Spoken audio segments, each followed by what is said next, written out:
Gold Shields brings true stories from law enforcement, the military, true crime authors, and first responders.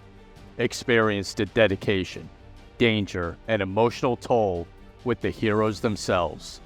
These gripping tales of true crimes, true stories, and true heroes are all here on Gold Shields.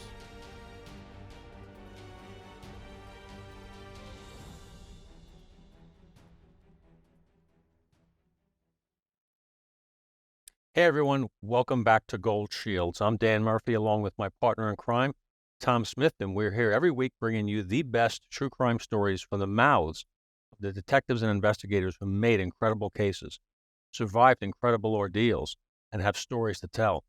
Today we have a guest that is not going to let us down. Incredible story with this gentleman. We're very lucky and very blessed to have him on our show today, and he's got higher aspirations, and we couldn't wish him more luck and success in everything that he does. A true gentleman. Tom, how are you today? It's show 2 of season 2. We can't believe we made it this far. I know. At least we got the first one down, and now we're on to 2. So that's success. That's good. That works. Things are good. If you notice, I actually got to wear my glasses today because I was sick last week and my eyes are all goofy. So we're going to keep them on today so I can actually see what we're doing. Okay. Be helpful in the past. We have a great sponsor in Bonefrog Coffee that we always give a shout out to, bonefrogcoffee.com/goldshields. A tremendous company having our back. Dan will tell you that's all he drinks. That's the only coffee he drinks. He does it on the show, does it at home. And they are a incredible company with even a better message, with supporting the Navy SEAL community and their families with everything that they bring in. So they are our partners. We love them. Tim Cruikshank can't be a better person on this earth, especially with the mission that they have going forward. So go to bonefrogcoffee.com/goldshields. Use the promo code goldshields. Get a great discount with some amazing coffee, right, Danny? Yep, and they come out with new stuff every day, and not every day, but every now and then, continuing to develop new blends of roasts. Phenomenal. Literally the best coffee I have ever tasted. Drink it. Try it. It's a great cause, but it's not just a product for a great cause. It's a great product. That's right. And one more quick tease we're going to give out. And the only reason it's a tease is because we're gathering more and more information on this. But the National Law Enforcement Officers Memorial Fund is going to have a project coming out soon, along with Servants Task Force, working in conjunction with that. And it is going to be an amazing event. It has to do with thanking law enforcement.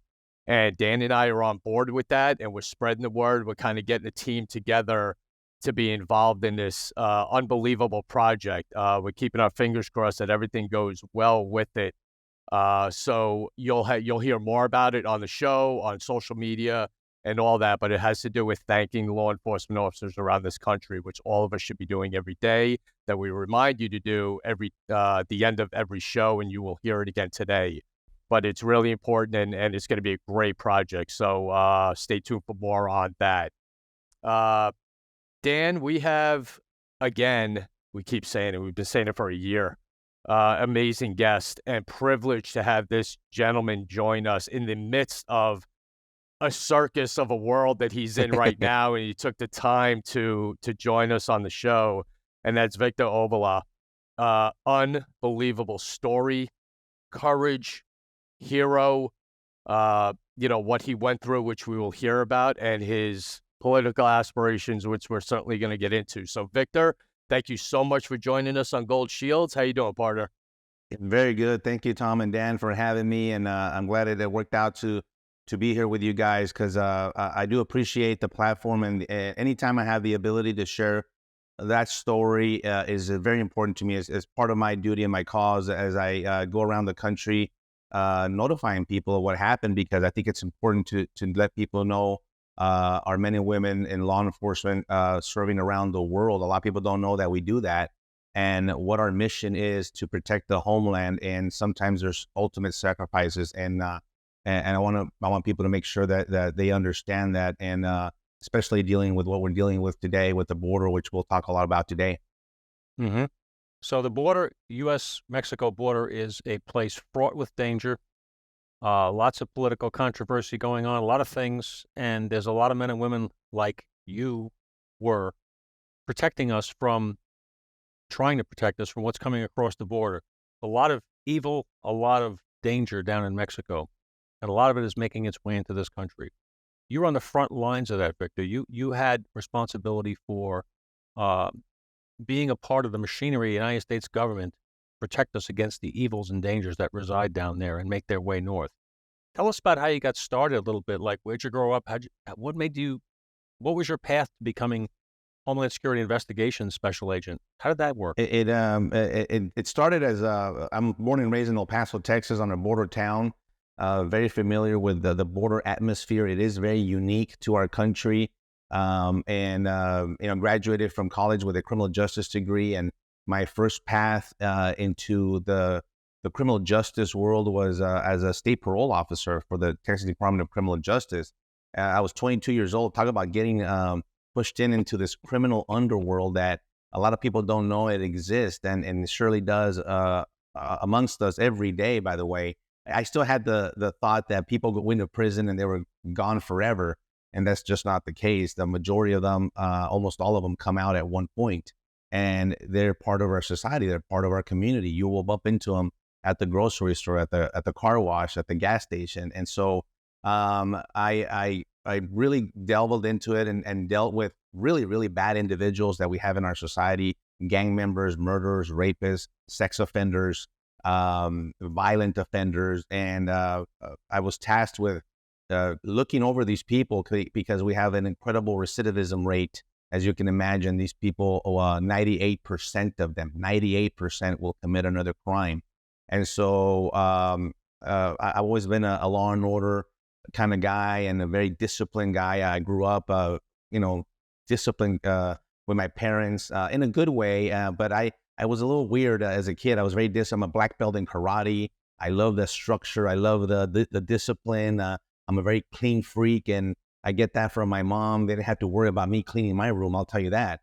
And so that led me into this path as a parole officer. Then I realized after 3 years of doing that, wait a minute, there's a job that is kind of the equivalent of this job at the federal level, happens to pay twice as much, with a little bit better benefits, as a United States probation officer.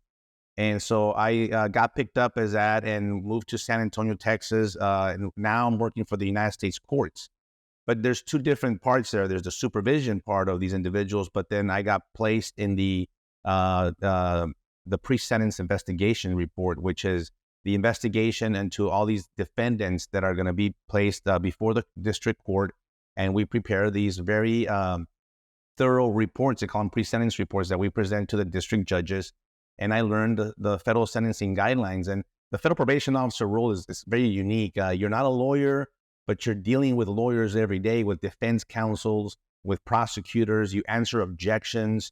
You deal directly with the court. And I learned a lot. I learned a lot about the law. I learned a lot about how it's applied. But I also, what I did in those 5 years is have a lot of exposure with the criminal investigators, the special agents from every agency, all three-letter agencies: DEA, FBI, Secret Service, U.S. Marshals, back then U.S. Customs and INS. And so after talking a lot, federal criminal investigators are not the best writers. And so we had to go back and re-interview them because we had a lot of questions based on the offense conduct of what this defendant had committed, because we needed to fill in the gaps to make sure that we calculated the sentencing guidelines correctly. So I made a lot of friends, and then I decided I want to do what they do. I want to be in the field. I want to investigate what they investigate rather than just be on the court side. And I did. I applied for the U.S. Customs Service. This is right before the merger of the Department of Homeland Security, when it was created in 2003, when Immigration and Naturalization Service special agents were merged with U.S. Customs special agents that you now know as ICE. And ICE has always had two major divisions: the criminal investigators, the special agents, and the deportation officers, or what they call enforcement removal operations, ERO. Anyway, there was a mass confusion. I went through the growing pains of this new agency, and Eventually, they called us ICE special agents, and then they wanted their own identities. So now we're called officially since 2010 HSI, Homeland Security Investigations. So I have a bunch of badges to show for basically the same job. But for people that don't understand what HSI does, just think of it, anything that has any violation of federal law that has a nexus to our border, we have the jurisdiction to investigate it. So that is a lot of laws. We're talking about smuggling. We're talking about the movement of people and goods, illicit movement of peoples and goods, counterfeit, intellectual property rights. Remember, we do a lot of customs work as well. When the name ICE came out, everyone just concentrated on immigration, and they forgot that it was customs as well. And customs does a lot of work regarding intellectual property rights and the toothpaste that they use and counterfeit, and the clothing that you wear and everything that comes through that border, that we make sure that it's not counterfeit, especially like pharmaceuticals and stuff like that. So I worked on a lot of different capacities. Narcotics was the first one when I got back to El Paso, Texas, and in a narcotics conspiracy group, taking down a lot of these cartel cells along the border. And then a couple of years, or 2-3 years into that, I got transferred to the human trafficking group, and I really didn't know much about it. And I got trained very heavily, so much that I eventually became a subject matter expert in human trafficking investigations. Now, there's two violations here, and this is especially what's going on at the border now. A lot of people call it trafficking. Oh, look at all the trafficked people. No, that's smuggling. And that the people coming in, the people being smuggled, is a very different violation than the ones that are being trafficked. As a human trafficking victim is a victim that is being exploited. There has to be force, fraud, or coercion for that to occur. Unless you're a minor, then that doesn't have to happen.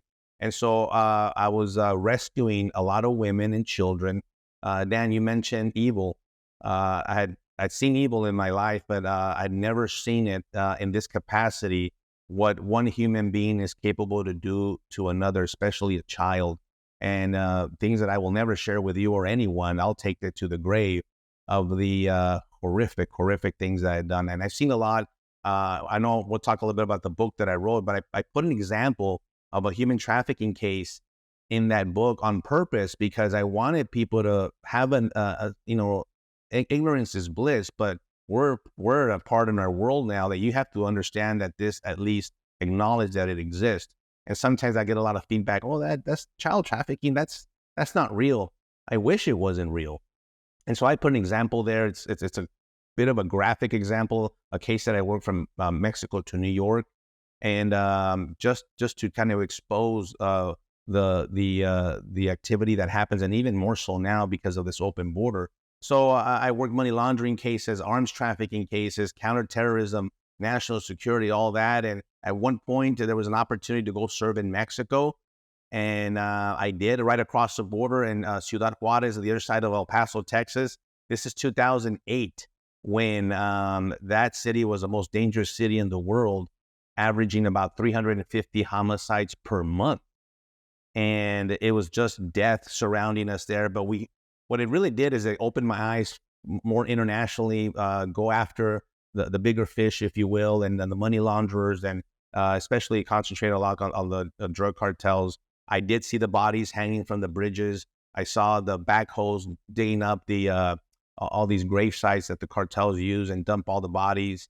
And so it exposed myself to be able to travel more into Mexico, Central America, eventually leading to a permanent position in Mexico City as a accredited diplomat, and working a lot of these cases, a lot of bulk cash smuggling. As you know, the cartels work in cash, and then my main concentration was human trafficking, and I was head of the Global Trafficking in Persons Initiative. They call it GTIP. And my whole purpose for the majority of the time there was to identify human trafficking organizations that were bringing women and children into the U.S., mostly for sexual exploitation purposes. I also worked some forced labor cases as well, and a lot of corruption as well. Unfortunately, I worked a big case of a corrupt Border Patrol agent, a corrupt female customs inspector. It happens, and we're trying to were trying to enforce the law here. They were trying to keep the homeland safe. And so I did a lot of things there. I did a big Chinese smuggling undercover case from China to Mexico to New York that were going to sweatshops. And I was proud of my work. I was proud of being a hardworking agent. And it kind of ended for me. My career kind of ended not knowing that it did at that point on February 15, 2011, which it'll be 13 years next month, anniversary, where Special Agent Jaime Zapata and I were sent on this kind of dubious assignment on this highway, which is the main corridor between Mexico City all the way up to Texas. I'm very familiar with this road. This is the main, it's called a highway, but it's an interstate. Think of it as I-35, I-95, the big interstates, and it's the toll road. It's supposed to be the safe road. But there's a lot of things that went wrong with this assignment. My supervisors ignored the alert that was put out by the ambassador. We had this intelligence. We all knew that part of this highway was controlled by Los Zetas cartel. And, I pushed back. I said, wait a minute, what are we doing? Why are we driving on this highway? Why can't we go pick up this equipment that I was asked to go pick up in boxes and have it shipped, flown over if you really needed it it was a big money laundering case that I wasn't really part of that case, as a matter of fact, but they asked me to go pick it up with Agent Zapata. So after being overruled and ordered, we head down there and pick up the equipment from our counterparts. And on the way back, we get ambushed by two SUVs full of cartel members. We didn't know at that time they were Los Zetas cartel members, but they forced us off the road. We were in an armored vehicle in my armored issued Suburban, and there was a lot of chaos. At one point, they surrounded our Suburban and opened the door where Agent Zapata at that point was driving. They literally opened the door. It was unlocked, and Agent Zapata grabbed it and shut the door and locked the buttons, and we hit those buttons, but my window inadvertently lowered, the armored window lowered about 2 inches, and we weren't aware of that. The main guy of the cartel was, they're all yelling and screaming in Spanish, get out. They're pointing AK-47s at us. Get out, open the door, get out, get out. I'm yelling them. We have our hands up saying, we are Americans. We are U.S. diplomats. We work at the U.S. Embassy. This is a diplomatic vehicle. Let me show you my black passport. These guys had evil in their eyes. They didn't care. At one point, the guy that opened the door shot with his handgun a few rounds into the door and the front tire. And I remember very distinctively kind of pausing and couldn't believe that was actually happening. It took a second for me to say, did he just freaking shoot at the door? And it was very an unreal moment there. And then eventually, two of the shooters came to my window and noticed that the window was cracked, and they inserted an AK-47 and a handgun by my head. And I instinctively just raised the window, and it caught both barrels of the guns, and they start wiggling the guns. And I'm trying to post myself and make myself smaller. And remember, the full back of the Suburban is full of boxes. So we're kind of stuck in the front part of the cabin, and without notice, they opened fire into the cabin, striking Agent Zapata multiple times. I got hit once in my chest and twice in my left leg, and I didn't know it at that time.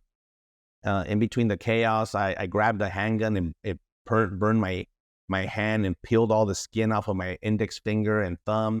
And they pulled the guns out. I raised the window, and they shot over 100 rounds at it. And we tried to get out of the X. Agent Zapata, put his foot on the gas. I pushed his knee down, and we crashed the SUV that was blocking us, try to get back on the highway. But Agent Zapata became unresponsive, and the SUV just kind of rolled into the median. And if you see pictures online, you'll see where it ended up. And they destroyed that SUV, shooting it up. And so I see two SUVs take off, but one of them makes a U-turn, comes back and stops right in front of the Suburban. And two of the shooters come out with AK-47 and stare at me right in front of the hood of the Suburban. I look at them, they look at me, and they just open fire. And you will see the pictures online of the two white bubbles of the bulletproof glass where they tried to penetrate it. And it was, I think, last year or maybe a couple of years ago, the last Bond movie that came out. I'm a big fan of James Bond, and we went to go to the movies to watch the movie. Well, there's a scene in there. He's like in the plaza. He's in the armored Aston Martin, and we're watching the movie, my wife and I, and they're opening fire at the Aston Martin. And there's a scene where the shooters are trying to get through the armored to the bulletproof glass, and the bulletproof glass bubbles inside, because if you do continue shooting through it, eventually it'll give way. And my wife grabs me, and I kind of triggered a little bit, to tell you the truth. And I'm like, oh my God, whoever was advising them in this movie got it very, very right, because that's exactly what happened to us. They shot in the same spot a bunch of rounds trying to debilitate the glass. And luckily they stopped at a certain point, and they ran back into their SUV and took off. And I'm just there kind of, I went through all the fight, flight, and freeze stages during these couple of shootings, and called for help.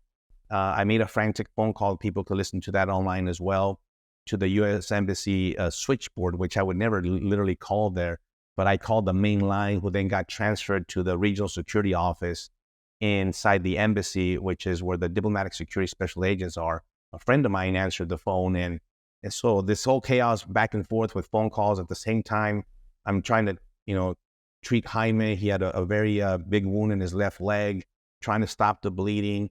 I called the only Mexican counterpart, national, that I knew from the federal police that I trusted at that point. He was in Mexico City. He was able to deploy a helicopter from Mexico City. Now, at this point, we're about 4.5-hour drive, maybe 5-hour drive from Mexico City. So eventually it took 40 minutes. I mean, that's a long, long time. 40 minutes sitting there on that road for any help to arrive. And let me tell you, it was the loneliest time of my life. And also, I talk about it in the book because I'm an American. I'm Hispanic, of Mexican descent, and I felt like such a foreigner because I'm an American. I'm born and raised in Texas, and boy, did I feel like I wasn't from there. And I could have been in China for all intents and purposes, because all of a sudden you quickly realize you're not in your own country, and it's different rules, different laws. And so eventually the helicopter shows up, takes Jaime and I to the local hospital, which is about an 8-minute flight in the state of San Luis Potosí, which by that time was controlled by Los Zetas cartel. And I remember being just petrified. I can't express to you the amount of fear that I felt, because I thought they were going to kill me there. Because I investigated these cases that the cartels go and finish people off at hospitals. So I was, I was talking frantically on the phone with the Mexican friend from the federal police. He was a commander, and I was just begging him to send. You see, in Mexico, you just don't call the police. You got to call certain police because of the corruption. It's not the U.S. 911, and you trust whoever shows up. That's not the case over there. So he was sending specific people. Eventually sending the SWAT type guys from the Mexican federal police, which took a while, and they surrounded the building, the hospital. I remember them coming into the trauma room where they took me, and they said, "Victor Avila." I says, "Yes, we're here on direct orders from my friend. Like, we're friendly, and you're secure, and the building is secure." The hospital staff didn't know that we were Americans, and I certainly did not tell them. I didn't give them any information. I refused any IV. I refused any medication. And I was fighting with them, and they were struggling. Like, "Why are you fighting with us?" And I didn't want to tell them, and I thought they were going to kill me. And not until then that they secured it. I kind of went off there, and I remember being very, very, very upset. Tears coming down my eyes. I'm an American. I'm a U.S. diplomat. This is my name. I'm a special agent with ICE. And you could see the reaction there in the room, like, "Oh, okay, we have an international incident in our hands," because no agent had been killed in the line of duty in Mexico since 1985, when DEA agent Enrique Camarena was captured and tortured and murdered. And so it took several hours before the Americans showed up, and a lot of chaos. But just to kind of give you a perspective who we were dealing with in Mexico, the head of the federal police in Mexico at that time is in custody in New York right now for being a Sinaloa cartel member and a drug trafficker.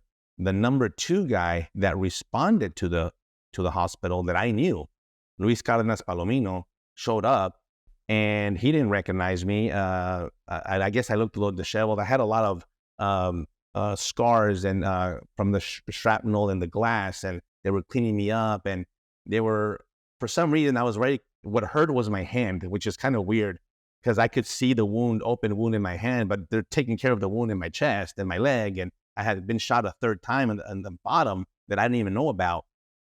And he shows up and right away starts setting up this narrative. Oh, it looks like they confused you. He's showing me his BlackBerry with a picture of a blue Suburban. And I tell him, yeah, it's a blue Suburban, but that's not my Suburban. It's not even close. And they were trying to set up a narrative that we were confused or for some other corrupt police officer there from that area. And I told him, I called him, Luis, don't you remember me? We had lunch at the sushi restaurant and talked with the prosecutor, and he was very taken aback. Anyway, that guy is in custody right now for torture charges and being a drug trafficker. So negotiating in Mexico was a very, a skill that you had to really navigate through and have on a daily basis, because you really didn't know who you were talking to, even though there were government officials, whether they were prosecutors, whether they were police officers, whether there were sources, whatever it was that you were talking to, you have to be very careful of the information that you provided. And so, as you can imagine, that turned the life upside down on my wife and I. I was then eventually taken out from there to Houston because all of a sudden we were in custody. Jaime, we were informed that he had passed. I asked the doctors to treat him with dignity and respect. And all of a sudden, the federal prosecutors in Mexico, you see, the laws are different there. They don't just treat you like the victim. All of a sudden, we're something else. I don't know what, but you're under arrest. And they wanted to hold me under arrest. And our government says, no, they're not. They're not going to hold you there. So they got me in a DEA plane out of there in the middle of the night. Eventually, a couple of days later, got my family out, and we reunited in Texas. And so the journey after that was probably worse, if you could imagine, after what I just described, because a lot of things happened. Operation Fast and Furious had just blown up, if you remember that, under the Obama-Biden administration. And a Border Patrol agent, Brian Terry, had been murdered just 2 months before our shooting with those weapons that our government allowed to go into Mexico completely unchecked. And 2 of those weapons shot us and were used to shoot us. And so I don't think the Obama-Biden administration liked that, because now they had 2 U.S. federal agents killed by their weapons that they allowed to go into Mexico. And so they made my life and that of my family miserable. What an incredible story.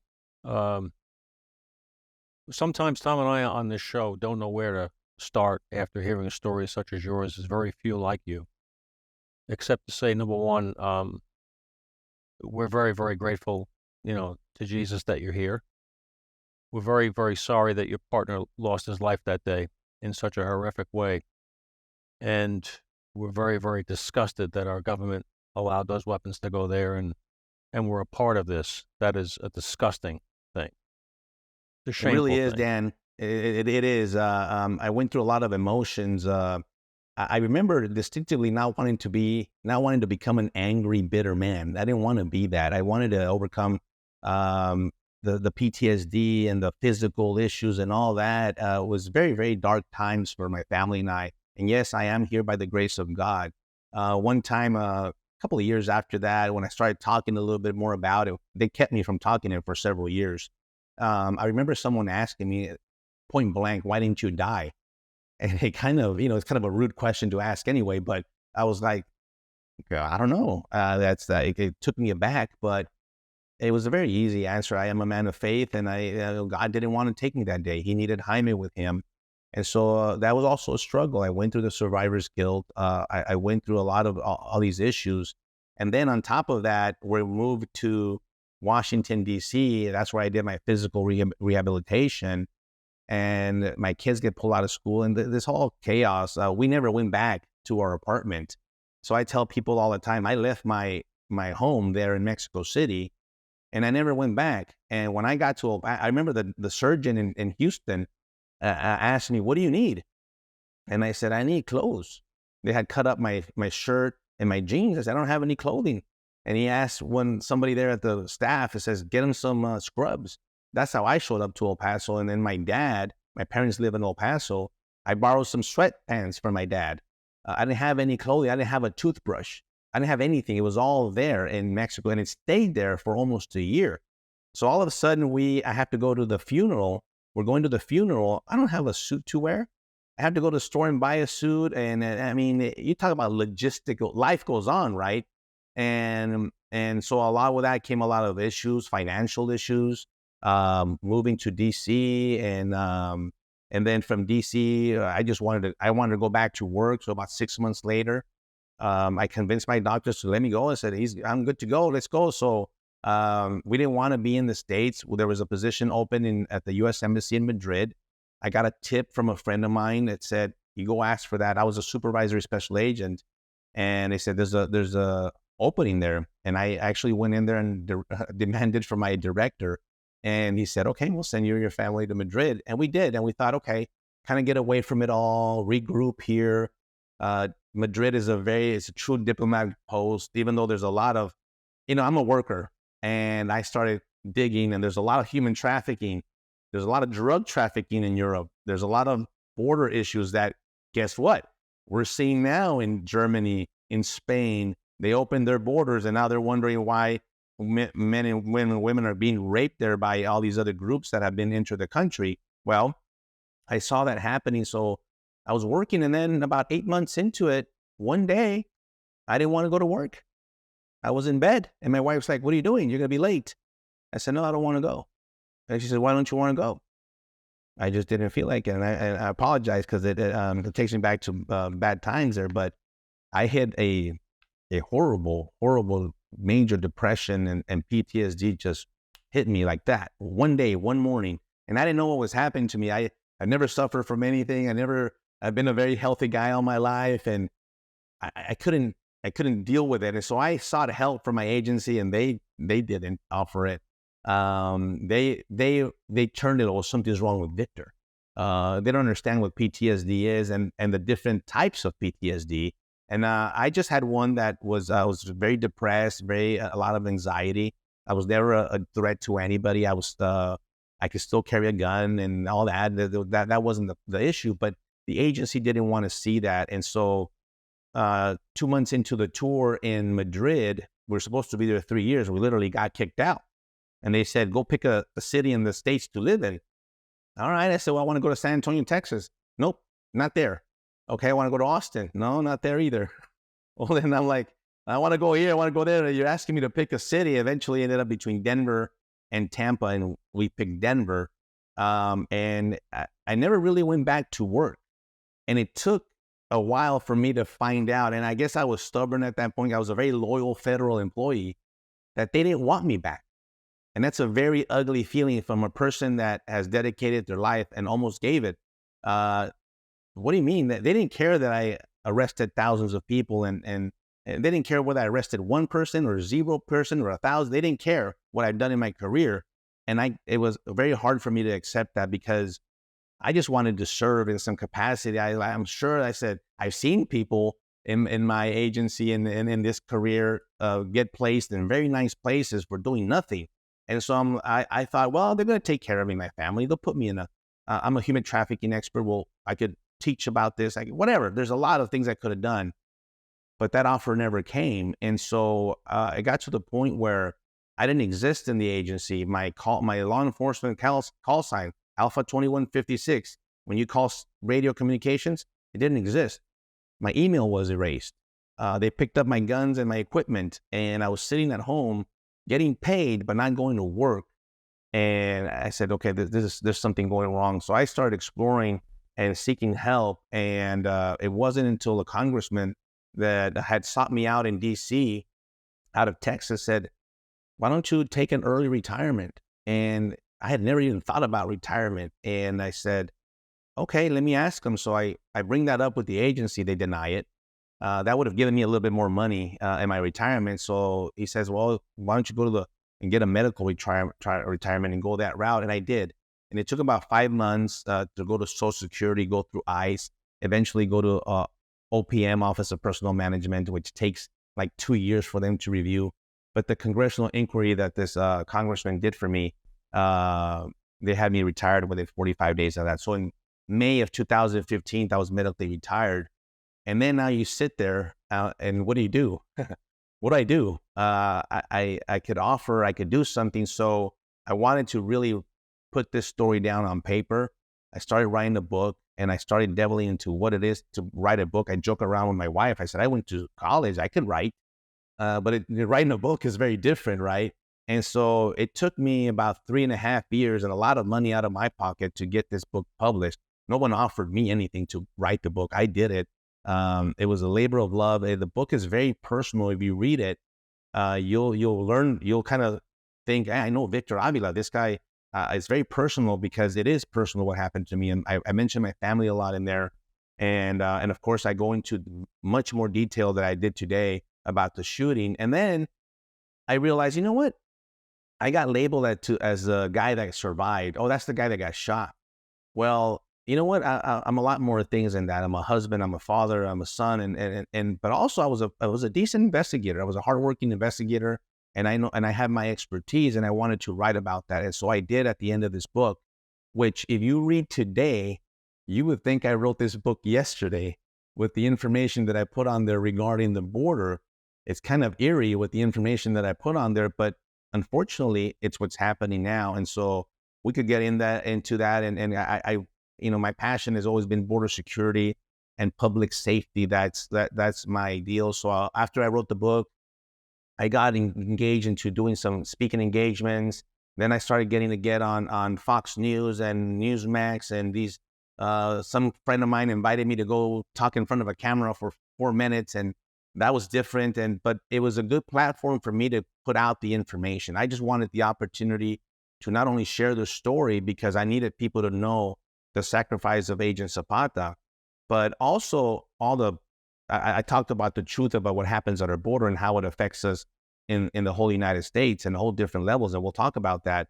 And so that's what I've been doing. And now I'm here sitting in front of you as a candidate for U.S. Congress. And that's kind of weird. But why? Because all the stuff that's happening is very political. You mentioned a little bit about it, and it's political. I say 90+% of this is political, which is a shame. It shouldn't be. Politics has nothing to do with border security. No matter who is in the White House, no matter who's in control, border security should be at top of mind for us all the time, just like Israel is. I went to Israel this past summer, and I realized that they don't care whoever their prime minister is or their president is. Border security is border security for Israel every single day. And here it flip-flops depending on who's in power. And so that's one thing I want to come back and stress to the American people, because public safety is what everybody wants. It's not a left or right issue. You want to be secure in your house, in your ranch. I just got back from the border, and man, these stories that these ranchers share with me, it is incredible that they have armed cartel members walking on their ranch in Texas. And they tell me, Victor, we're not going to shoot this guy. We have guns. We're in Texas, but we're not going to kill this guy because then we have the wrath of the cartel coming over and murdering our whole family. So they're scared in Texas. And so we need to change that. And I hope to be part of the solution. Well, you know what? Listening to your story is heartbreaking. What you went through, in 2011, and then what you had to go through with the government treating you a certain way, which is just, oh my God, it makes my stomach turn. And Dan and I have had these conversations with other people before that have gone through similar situations, and we don't get it. No one's going to understand it. But the one thing I'll tell you, you got to ask, why you? Why'd you survive? And in the last 15 minutes of you going over what you've been doing and how you've been doing it and what's important to you and what's in your heart is why. That's why. Because I believe, and Dan does too, that everything happens for a reason. And people get chosen to do certain things. Now, that pathway may be really difficult and heartbreaking and terrible, but it's the end that matters, and where you get to that matters. And you could just tell, I mean, we're going to go on, obviously, with the show, but you could just tell your passion for what you're doing. and why it means so much to have security in this country, and why is it so important. You know, the other goobly glop crap that you hear constantly doesn't matter. What matters is having a secure nation, you That's know, right. and no, go ahead, Dan. I was just going to say, your story is so compelling. You are an example of what's the very best of American law enforcement, putting everything on the line for the safety and security of the American people. And thank you for doing that. And, prayers are going up for Jaime Zapata and his family, and always will, for those of us who remember. Your agency treated you horribly. That's disgraceful. But you came through this. You had your personal demons.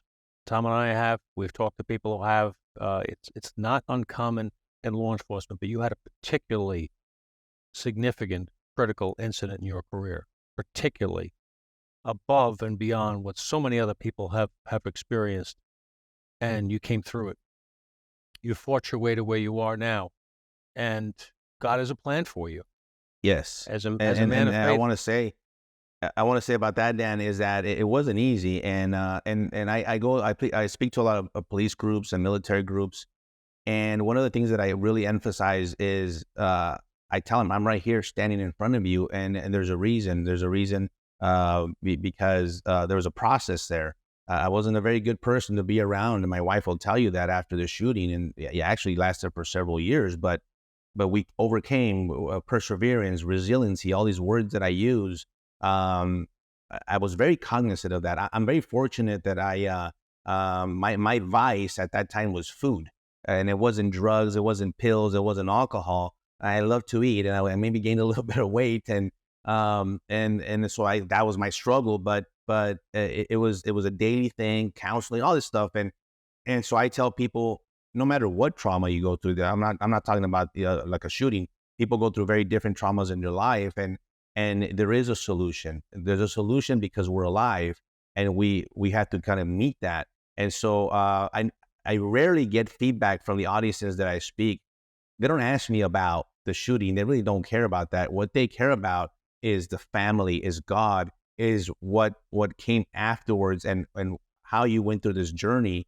And I love to share about that because I know a lot of times in the audiences and people listening will say, well, heck, if Victor went through that horrible and he's here still continuing to fight and do something, I certainly can in my life. And so that's part of the reason why I do what I do. But now it's involving politics, which, let me tell you, it's worse than being an undercover agent. I'll tell you that.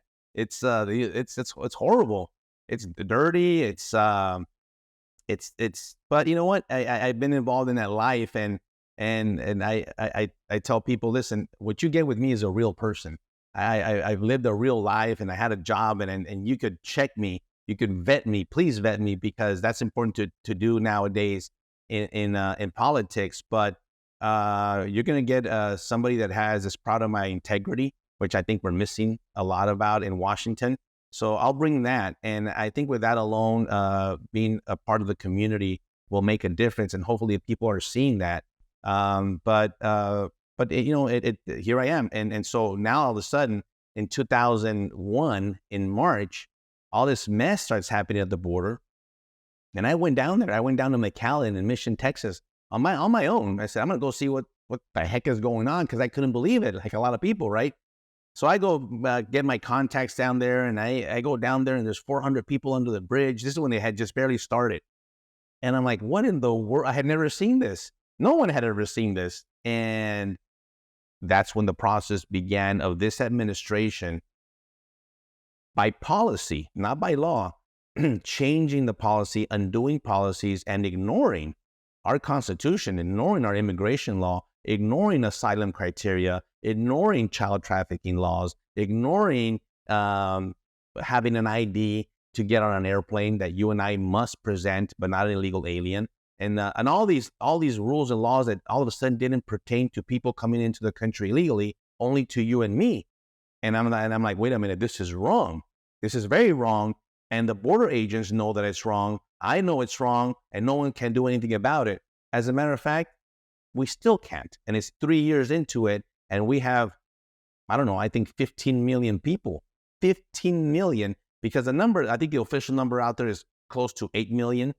But every border agent that I talk to says there's at least one individual illegally present here or one that we count, an extra one. So right there, you double that number.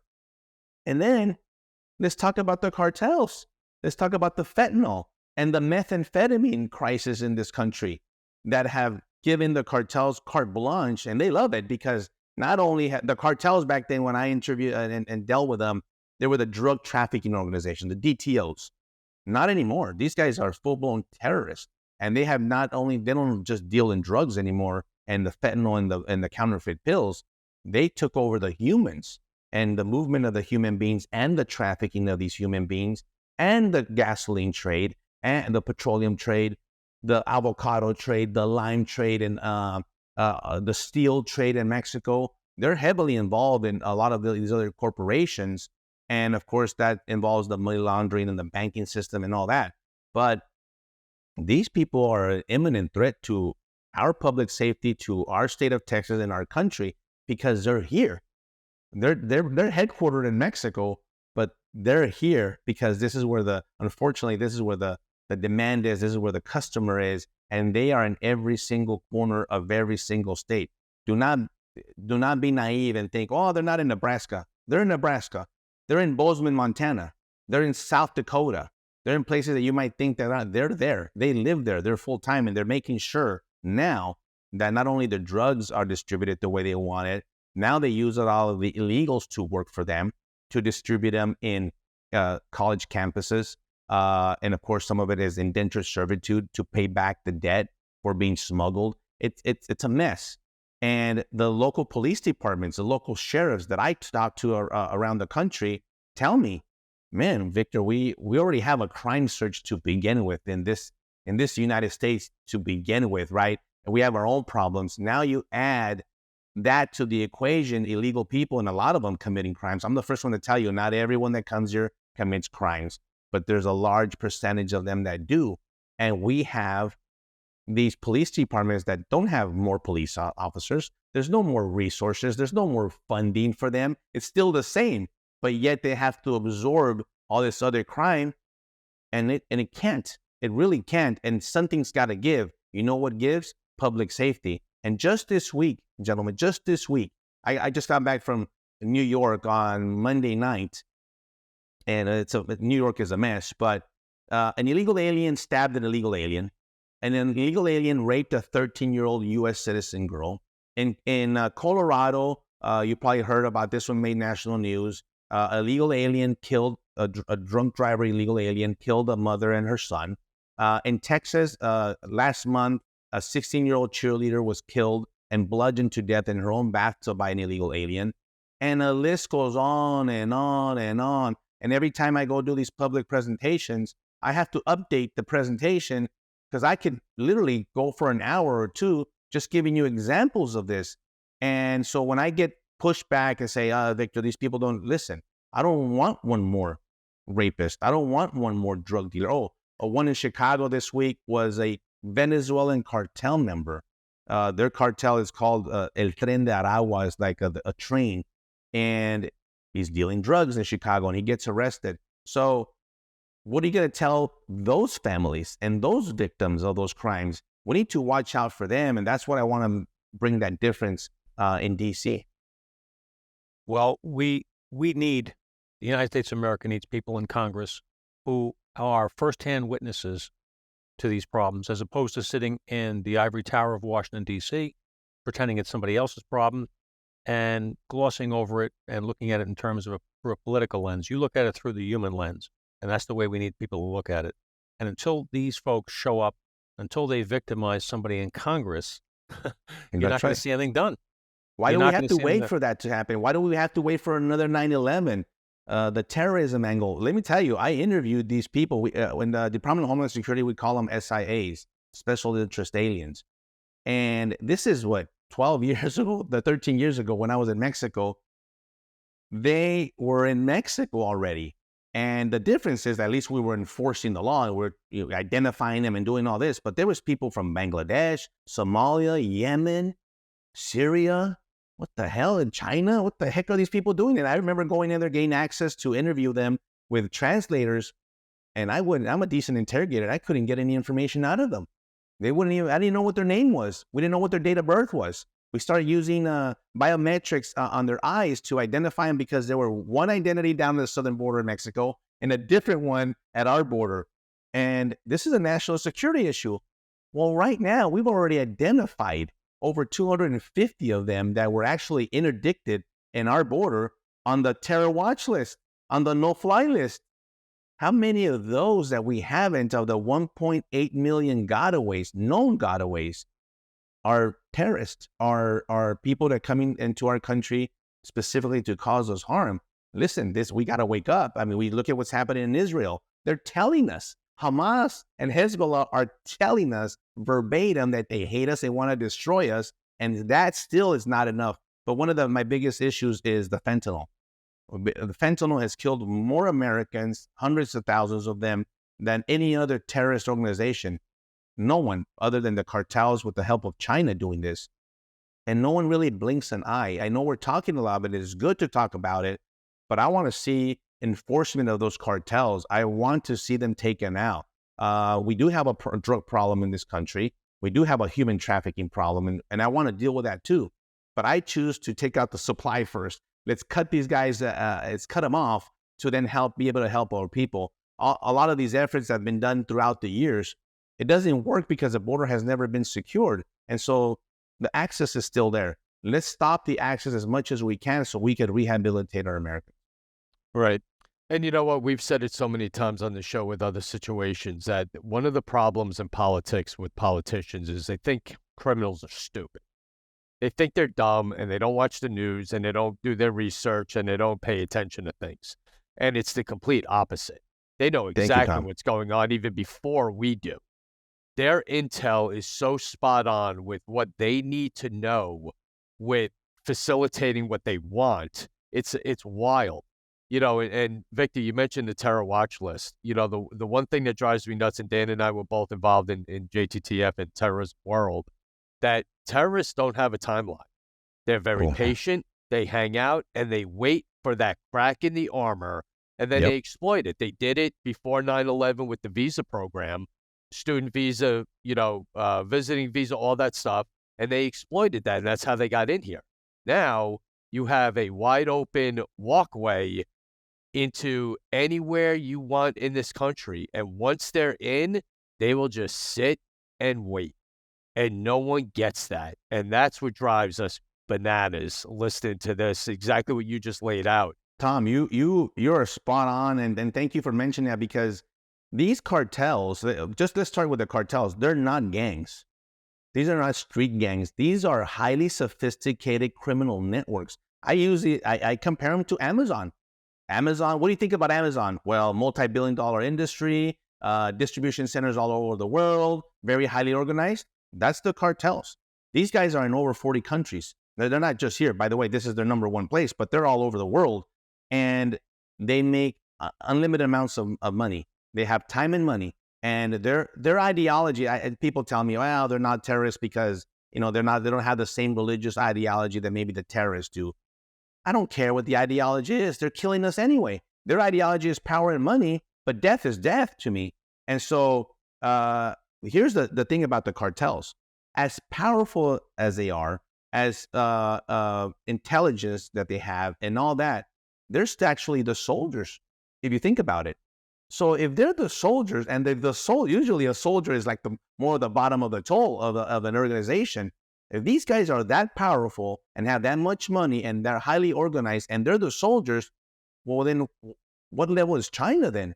What level is Iran? What level is Venezuela? What level is Cuba? What level is Mexico? Because these are the nations that are behind the movement. They just utilize the cartels to bring in the fentanyl and manufacture it and all that. But and so we need to look at the bigger picture of national security here. It's not just concentrated. No. It's all tied together. It's tied to terrorism. We Hezbollah. There's a big case in Mexico with Hezbollah working with the cartels because the terrorist organizations know that the cartels make a lot of money and the terrorist organizations need financing for their activity. And so they have combined Hezbollah is in Venezuela. And Mexico just last week, and then I want to tell you the update of what's going on because it's very important with just the latest with the border, especially with the visit that Blinken and Secretary Mayorkas went to Mexico last week or a week and a half ago. And let me tell you, they had a very different conversation with Mexico than the one that I would have. They're over there, and I don't know what kind of deal they made, but whatever they said, it prompted Mexico, the president of Mexico, to demand, and that's the word that he used, demand Mexico, the United States, give Mexico $40 billion, give 10 million illegal alien Mexican nationals in the United States a permit, and remove the sanctions from Venezuela. And I'm thinking, listen, I laugh because it is scary that we're not out there putting America's first. And you know what Mexico does? They put Mexico first. China puts China first. Afghanistan puts Afghanistan first. But if I want to put America first and the United States first, I get called a bunch of names.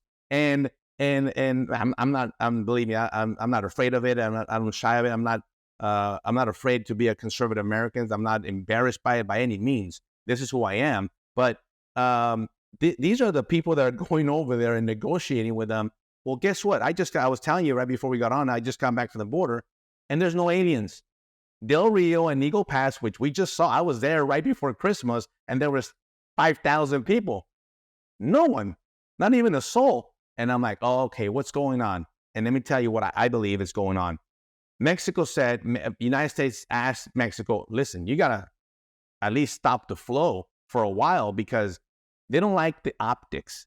The United States government, the Biden administration, has nothing to do with security. It has nothing to do with it. It has to do with the way it looks for them. And it's very damaging to them politically with the border. We're all talking about it, right? It's the number one issue.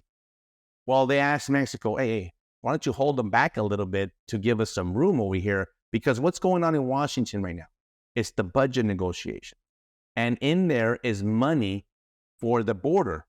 But the $14 billion for the border is not the money that you and I would think that they would want to use. They're going to use it to expand what they're doing and allow more people to come in.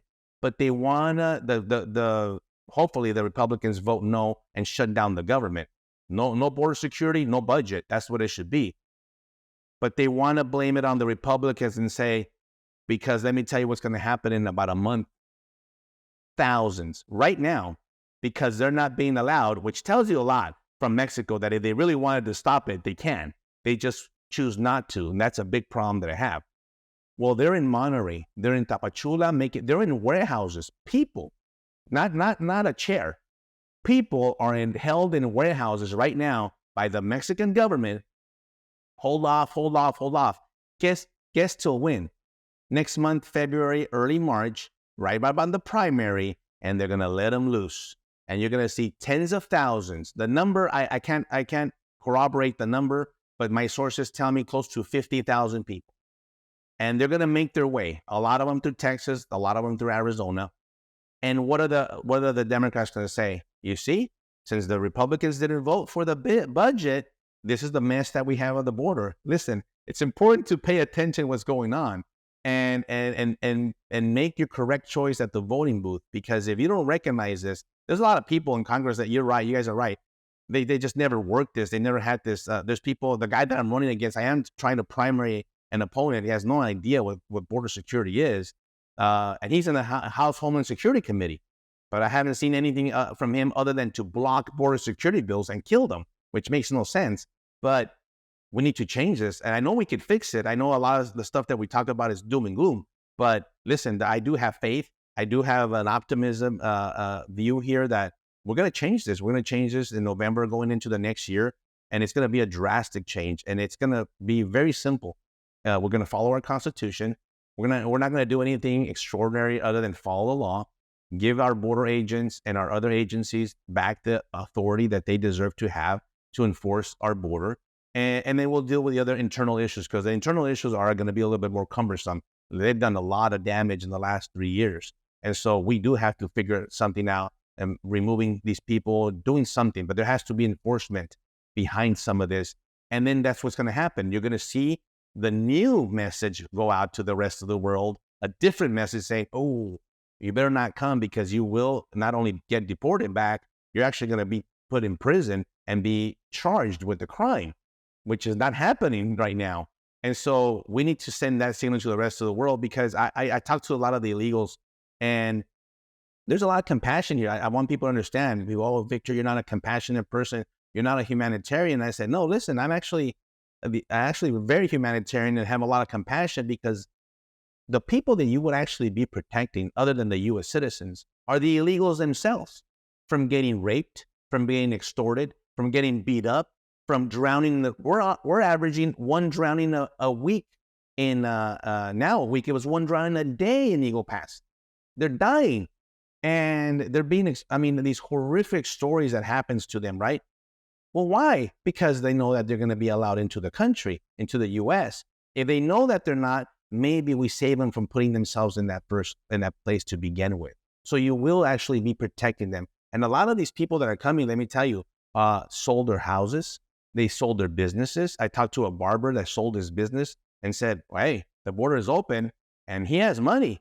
And he came over, he paid, and now all of a sudden, he's here on the sidewalk, unemployed, no food, no money, no shelter, no education. And I tell him, what are you doing? You're worse off here than you were in your country. And he says, yes, I am. And so they're learning the hard way. And one of the things that one of the Venezuelan female told me, that she said that they told her that she was going to get rich coming to the U.S. And I got very upset. And I said, listen, my parents came to this country legally. And I'll tell you what my parents did. They worked hard, very hard, day in and day out, to provide for me and my sisters. I am the product of the American dream, because they assimilated to this country. They wanted to be Americans. They became Americans. They followed our Constitution, not the Mexican one. They followed law and order. They were members of the church. They were members of the community. They gave back, working, and gave us an opportunity to go to college, the first ones in the family to do so. That's what I'm proud of. What do you mean getting rich? Oh, man, that upset me, because they're like, oh, they're going to give me all the goods and I'm going to get rich. And that's not the way it works in this country. Wow. Well, during the Obama administration, during his first election run, he made some promises to people. It was actually comical, but not. I'm going to get a free phone. I'm going to get a car. I'm going to get a house. The government's going to give me all this stuff, and anything to get the votes. It's disgraceful. You know, this is very eye-opening. Tom and I are people who pay attention to what's going on at the border and things, but your stories are behind the scenes. You have a backstage pass. You lived it, and you are currently constantly in contact with people down there. It's your district that's being impacted by this in Texas, and we need you as a nation in Congress to be a voice for what needs to get done. Our government needs to be respectful. We need a redial. We need to go back to the basics. This is our laws. If we just enforce our laws, it would turn around so much. It would take a while, but it would really turn things around. And we are staunch supporters of you and your run. Anything we can do, we're going to do. We want you to talk about your book too. Yes. What's the title of your book, and when did it come out? Agent Under Fire, and I guess I have one back here. Agent. You'll find it on Amazon under Agent Under Fire, but the whole title is Agent Under Fire: A Murder and a Manifesto. They tell me the feedback I get. It's a very easy read. If you're a reader, you'll read it in a couple of sittings. I'm a slow reader. It took me a lot. My daughter's a speed reader. She read it in an hour. It's an easy read, but it is impactful. You will go through some emotions there, because I talked about some of the drug cases that I worked, the human trafficking case, and of course the shooting in Mexico, and then you'll get a nice little briefing about border security. I talk about asylum. I talk about the wall. I talk about sanctuary cities. I talk about the intricate part of the law that some people are not very aware of, that could be easily changed in one day, and Congress just won't do it. And so you'll learn all that, and grab a copy, and you'll help support that way. But also, I need your help. I need your help to get into Congress. At Victor Avila for Congress.com. I do need your help. How can you help? Donate and get there. So the primary is around the corner. It's on March 5th. So we're in the final stretch here. We want to do a lot of digital advertising, and believe me, the campaigns are new to me, and I'm learning a lot, and there's a lot of messaging that has to go out, but that requires a lot of money to do it. And so we're doing pretty good, but we do need more help, and they'll get us maybe a TV spot and then put it out throughout the district. This is, by the way, this district runs from San Antonio, Texas to El Paso. 834 miles. It's huge. I just drove 4 hours, and I'm gonna drive 2 more to get to a West Texas town, and then drive back. And it's a lot of miles on my pickup truck, but I love meeting with the people and listening to their needs. I met with the mayor of Del Rio, Texas yesterday, and we talked for almost 2 hours. And he was sharing some very incredible information that I think I could be able to help them. And one of those ideas was they need some vocational training school. I mean, it's not an extraordinary ask here, right? You see, they lost part of a university annex, and we don't have, not everybody goes to college. We need something for trade, and I'm a big believer in that. We need electricians, plumbers, all that. And I said, I think I would love to help you with that. Anyway, I asked him, why haven't you shared this with Tony Gonzalez, who happens to be the incumbent? He says, I haven't spoken to him in 2 years. I said, what? Wait a minute. He represents the border. You're in Del Rio. You are the border. And you haven't talked to the congressman. You're the mayor of the city. I haven't seen him in 2 years or talked to him. This is a shame. And it's the same answer throughout the district. Sometimes, you know what they're asking, the people? Can you at least just come and show up? I mean, that's simple. They're desperate for representation. And I tell them, I understand my role here. I've worked in the government for all 20 years. I am the employee here. I'm not the employer. The people are the employer, and I'm going to give the power back to them. I don't want it. Pay me my salary, and I'll do my job. If you don't like it the way I do it, you could get rid of me. But at least give me the shot to do it, and then we'll go from there. Bravo, really. So well said. Wow. And that is exactly what we need. We need citizens going into government with the right intention to fix things. Citizens who have a background like you to specifically handle a problem that is impacting the entire nation. You deeply understand it. You have roots there. This is a subject that we need people like you there. And so we are going to do everything we can do. I know that I'll donate. I know Tom will as well. But we want everyone out there to know, VictorAvila.com. This is a good, decent man who wants to go to Washington with the right ideas, the right approach, the right mindset. We need him in Congress. So let everybody know. We're going to blast this out. We're going to let everybody know on social media. We want to help you in our little way to become a member of the United States Congress and help turn this nation of ours around. People like you will do it. And I'm optimistic that you'll get in. I'm optimistic others like you, if there are any like you, will get in. Men of honor, men of integrity. There are. There's some good ones out there that I want to join them. I've met a few of them in D.C. We're talking Freedom Caucus people here, and they need more of us. They need more numbers, and I want to be one of those. And I tell people all the time, because a lot of people, what are you going to do? You're just one person. I said, listen, first of all, I'm not afraid of anybody. I'm afraid of God and my dad. These people don't intimidate me. You're just another person. And as a matter of fact, I want to knock on those doors on both sides of the aisle. I'm not afraid to talk to anybody. I'm not intimidated by that. What are they going to tell me? No?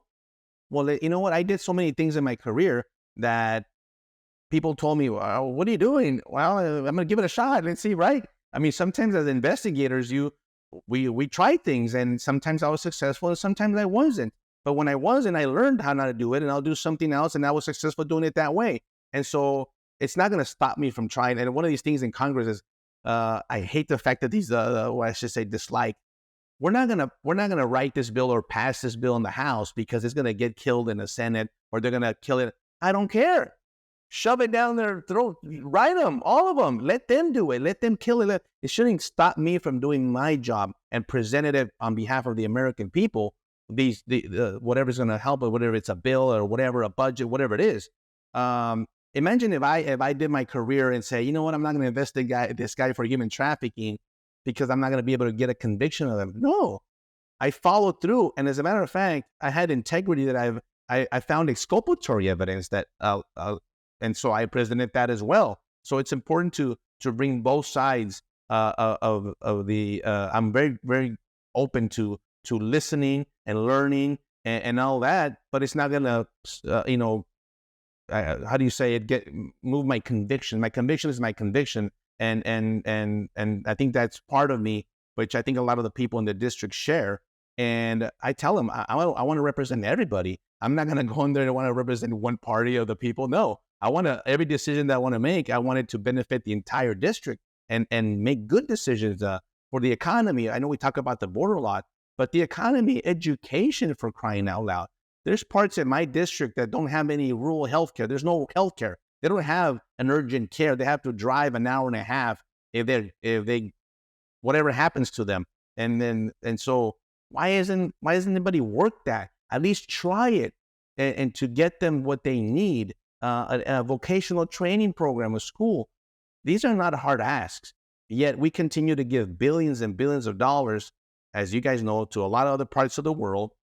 That I want to help other parts of the world, but for now, I want to help us first, and then we'll cross that bridge later. But we need to put Americans first. As selfish as the people might think it sounds, listen, we take care of a lot of people all around the world. Now it's time to take care of us. I always use the analogy of the airplane. They tell you to put your mask on first because then now you're going to die. Well, we're suffocating over here in the U.S. because we're putting masks on everybody, but except ourselves. We need to breathe. Wow. Very well said. Yeah, really. You are one powerful man, bro. And we're going to Very do, like inspiring. Dan said, we're going to do everything to put this word out there about you. And this is how important it is for everyone listening and everyone watching, our show. You got two guys that are retired NYPD detectives who are endorsing a guy in Texas.